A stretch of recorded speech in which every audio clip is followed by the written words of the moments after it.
It's the end of the year, and so you know what that means. It's time to engage in the verbal bloodbath of a comment section that is the Game of the Year discussion. I'm here to tell you why your Game of the Year sucks, so we can partake in a never-ending debate that must have a correct answer. To be honest, I rarely watch the Game of the Year awards, and I'm usually just curious to see what games still have buzz at the end of the year, and of course the new game announcements. But this year was actually fairly entertaining, even though a little bit long. With the year coming to a close, I do like the idea of reflecting on the year that was. Top 10 lists are always fun to make and watch, but I feel that format doesn't do the best job of highlighting what each game excelled at throughout the year, so I've come up with my own 8 categories ranging from best narrative to best multiplayer party game to the pleasant surprise of the year. I work full-time, go to school part-time, and spend a lot of time writing and editing these videos, and I'm not made of money, and so there's definitely games I've missed out on this year. Here are a few I've heard players and media talking about that I just never got around to.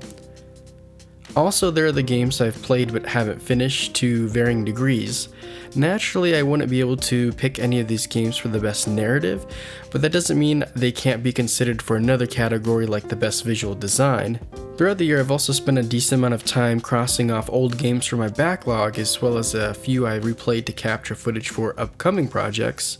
With all that said, I have tried to do a decent job of at least dabbling in a wide array of games this year. Now, with all that mumbo jumbo out of the way, let's start the awards off with the pleasant surprise of 2022.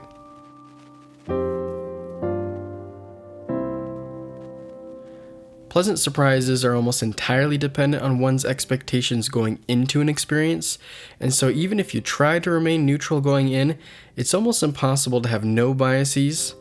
There were several games this year that ended up being more fun than I had anticipated. Pokemon Legends Arceus did a great job of mixing up the traditional Pokemon formula to refreshing yet mixed results. The two juggernauts of this year, Elden Ring and God of War Ragnarok, have really resonated with players, but both seem to be more of a case of living up to expectations and hype. Sifu definitely exceeded my expectations, but my pleasant surprise of 2022 is Kirby and the Forgotten Land. Often not looked at with the same level of admiration as other Nintendo mascots, such as Mario or Link, Kirby has come to take what is his, and that's respect. If being a Smash Bros. Veteran wasn't enough, pushing out a title like The Forgotten Land will help elevate the Pink Blob's legacy. Kirby and the Forgotten Land does an especially good job of bringing out the inner child in all of us with its use of colorful handcrafted locations, creative level designs, and interesting copy abilities. Kirby and the Forgotten Land serves as a perfect introduction to new players of the series, while also just being a great game overall.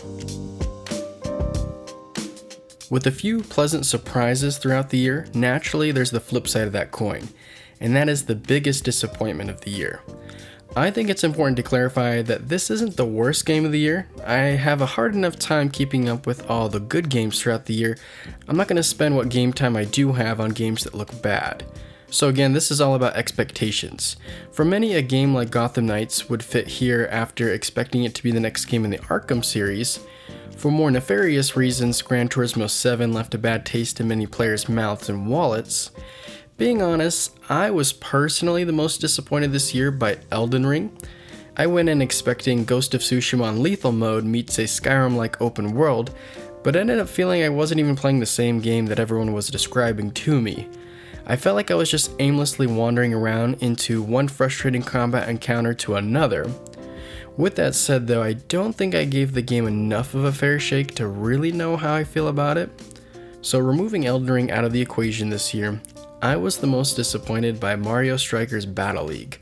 Playing a match can be fun with this title's solid gameplay foundations mixed with the entertaining presentational elements, but that's about it. Literally, there's almost nothing to do in this game. No real game modes, a minuscule roster, and all sorts of fun limiting restrictions to online play.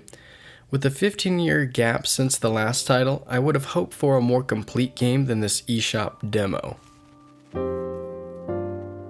With most games opting to either be a self-contained single-player experience or a massive online hyper-competitive shooter, there's definitely an appetite for some less competitive multiplayer goodness.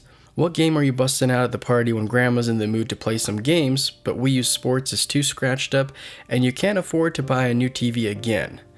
There's a few good options here this year. Multiverses is a great free brawler in the vein of a Smash Bros with its option for local multiplayer. If you're more of a party with just one friend, not in the same room kind of person, Gotham Knights could be just the game for you. While the game received mixed reviews, including by myself, it is at its best as a cooperative RPG. But who am I kidding? The best multiplayer party game of 2022 is easily Teenage Mutant Ninja Turtles Shredder's Revenge. With online support and local co-op up to 6 players, you can transport yourself and some friends back to a nostalgic version of the 1990s without all the cables and memory cards. Even younger players who aren't blinded by nostalgia vision can appreciate this tried and true beat-em-up formula. Team NT Shredder's Revenge has something to offer all players. Like most years, 2022 consistently put out some banger soundtracks throughout the year. This was probably the hardest category for me to pick a winner. I highly enjoyed Stray's lo-fi-esque beats that help paint a vivid picture of its futuristic, dysfunctional yet uncomfortably relatable world. Sifu's music was also great for the tone that it was going for, specifically at getting me hyped up just to get killed by Sean again. I never beat Horizon Forbidden West or Elden Ring and haven't played A Plague's Tale Requiem. I think I said that right, I don't know why I have a hard time with that word today. But I did listen to all 3 of those games' soundtracks to properly prepare for this important moment. And I think the best score of 2022 is from 2018, and that's God of War Ragnarok. I'm joking, of course, but it does kind of bring up an interesting discussion. Ragnarok's soundtrack is definitely new, but is also very familiar, which I highly liked, but many players may consider this to be a bit of a boring choice here. Also being transparent, I'm sure some of my positive feelings around the game may have associated themselves in my brain to like Ragnarok's soundtrack more than I already would have, but regardless, I do believe it deserves some praise even if you like some of those other games better. Many of the games released this year were lookers, ranging from pretty new TV wallpaper to fantastical fantasy lands to pixel-perfect throwbacks. There's a lot to consider here. I dare almost say this year had the best visuals in all of gaming history. It's almost as if the technology and studio budgets are at an all-time high. I feel like I say that every year. You have stunners like God of War Ragnarok, Elden Ring, Horizon Forbidden West, and GT7, as well as more abstract games like TMNT, Stray, Sifu, Pentiment, Return to Monkey Island, and then there's Pokemon Scarlet and Violet, and we'll call those abstract as well. Regardless, for me, I narrowed it down to 2, Horizon Forbidden West, and oddly enough, Stray. And as impressive as Forbidden West can be at times, I'm giving it to Stray. Stray isn't visually flawless or hyper-realistic from a technical perspective, but has style for days. You can make a strong case for many of the games this year, but when I think of outstanding art direction, Stray is one of the few that always comes to mind. The unique color palette effectively portrays each location's mood and ambience. With top-notch robot and cat animations, players really get to interact with and inhabit this world from the perspective of a cat. Between the music and visual design, Stray is definitely a 10 out of 10 in creating atmosphere. One interesting discussion I see players having a lot is the idea of movie games. It's a demeaning term that is often used to describe games that highly prioritize a narrative. Generally speaking, I believe gameplay is more important than story 99% of the time, but I also feel that a well-crafted story can do wonders to enhance the feeling of being behind the controller. Fleshed out characters create drama, and drama makes everything more fun, at least when it comes to games. To be honest, I feel a bit ill-prepared for this category. I've heard both Forbidden West and A Plague's Tale to be fantastic, as well as a few other games I missed. Out of the games I did play, there was only ever really one answer here, and that's God of War Ragnarok. I did plenty of gushing of this game in my review if you want to check it out, but to spark notes that video, there are a few things that makes Ragnarok special. The series of events do an amazing job of building anticipation without ever becoming predictable, while still delivering a feeling of payoff. The script and dialogue writing is next level compared to that of a novel or classic cinema, which adds all the more depth to the already complex and likable cast of characters. God of War Ragnarok's narrative isn't revolutionary with its approach to storytelling, but in the gaming space, it blows the roof off with its level of quality and execution. AAA studios with bigger payroll departments than Twitter can create some of the most magical experiences in gaming, largely due to the extra manpower and budgets involved. But not unique to the AAA space is passion, which is where smaller indie developers really get to shine. Which takes us to our second to last award. 2022 was a great year for indie games with a good mixture of quality and variety.